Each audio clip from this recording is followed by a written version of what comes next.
Hi friends, this is Megan and I'm back today to show you a really fun fall project that I did.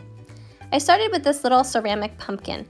He came with some fresh flowers in him as a gift many years ago, but he's really not my style for my home now, so I wanted to give him a makeover. The texture of this pumpkin is very slick on the outside, so I knew I needed something to help my paint adhere. So I started with Dixiebelle's Slick Stick. This stuff is great if you have surfaces, especially for plastic and for glass. This one I think is a terracotta, but with a really smooth surface on the outside. So I started with this, and you have to stir it really well before you start. And then you go ahead and paint it on.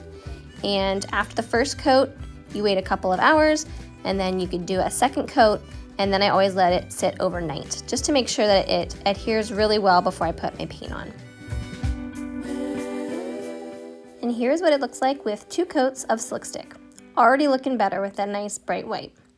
Next I moved on to my paint color. This is Drop Cloth by Dixiebelle. It's a really pretty off-white color that I use a lot. And I went ahead and just did 1 base coat of this. I'm going to be using texture on this particular pumpkin, but it's better to do a nice base coat of whatever color you're going to be using first, and then you can go back on your second coat and add the texture in. So this is my first coat, and I would let that dry fully before I put the texture on.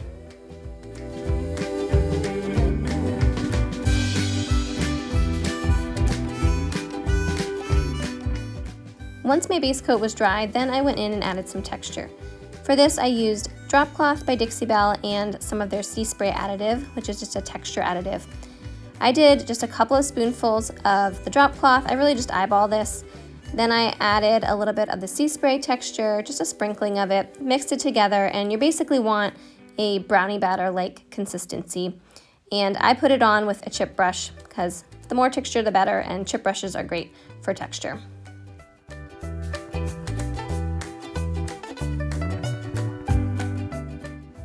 When I'm putting the texture on, for this particular piece, I wanted the same color over the whole item, and so I just take my chip brush and I pounce it on all over. Again, the more texture, the better. The more peaks you have, the better. That's what you can have your paint stick to in the next step.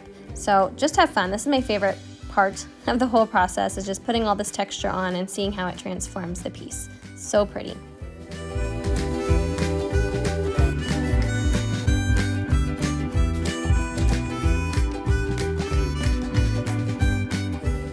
Just look how beautiful this looks already with all that texture. I love it.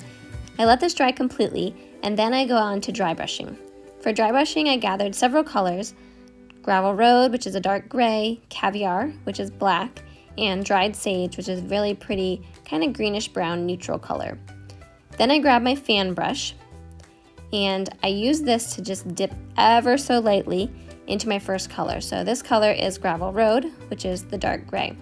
Then I wipe up almost all of it off on that cloth, and I go ahead and dust onto my piece. I started at the bottom so I can get my brush strokes right before I move on, and I'm just dusting so I can hit all of the high points of the texture that I created.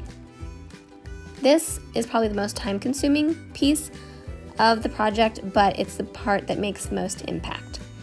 For this, I'm just ever so lightly brushing over it. I kind of move in circles to hit all of those high points. And if you have a spot where you get a little bit too much, or you get a brush stroke that you don't like, you can just go back over it with your base color and it's fine. You can always paint over it. So this is a beautiful way to really add dimension to your piece, especially pieces that have texture on them.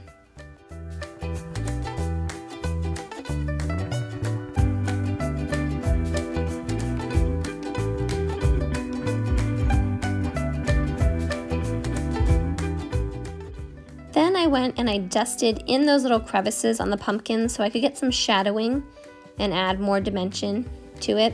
I used this same technique for each of my 3 colors. So I went through and dusted over the whole pumpkin with the color, and then I went and dusted in the crevices to highlight them. The next color I used is Caviar, and this is black, so I did this one a little more lightly because I didn't want to have too much of the black on the pumpkin. I cleaned off my brush really well first, and then I went and dusted. I always start on the bottom again first, and then move on to the other parts of the pumpkin.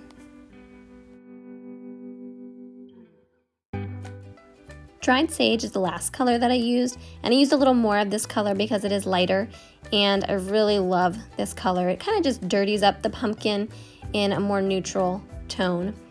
So I use this one a little more heavily than the other colors.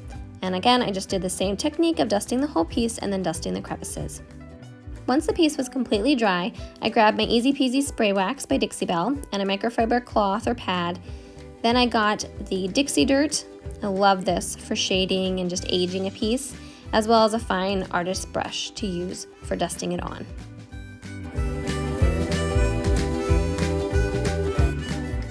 For this wax, you just have to shake it really well until you can't hear the liquid moving around anymore, and then you spray it on in little parts and then just wipe it back with your cloth. And you can feel the difference once you've wiped it back.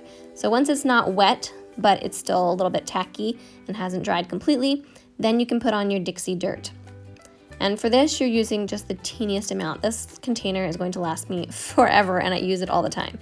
So I'm just barely tapping it in there and I tap it off on the top, and then I just used it to shade those crevices again and highlight them, give them a little more shadowing. And I went over just kind of the bottom and the top of the pumpkin, any place that a pumpkin would just naturally gather some dirt and some age.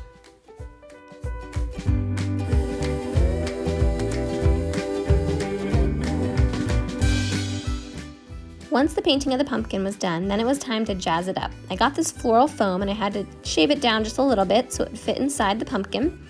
And you can glue this to the bottom of the pumpkin. I just taped mine so that I could easily take the florals out if I wanted down the road. Then I gathered all these beautiful florals from Hobby Lobby. They were on sale and I went with the theme of kind of navy and neutrals because that's what my home has. I just love all of these. They're so beautiful and very high-end looking. I love them. I especially like these little pumpkins, these little picks. So cute. They're cute in wreaths as well.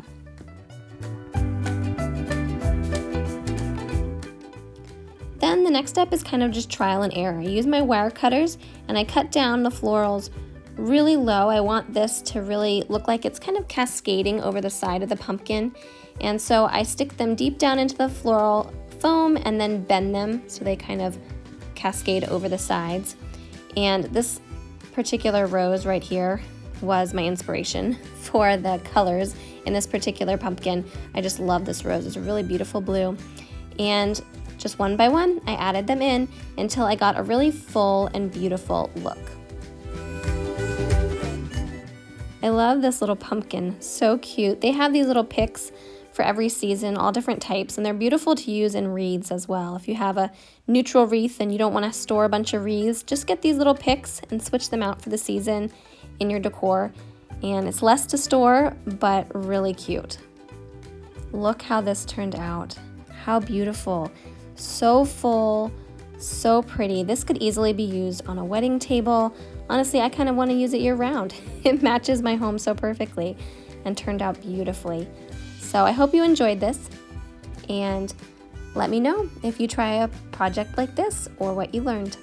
Thanks guys, see you next time.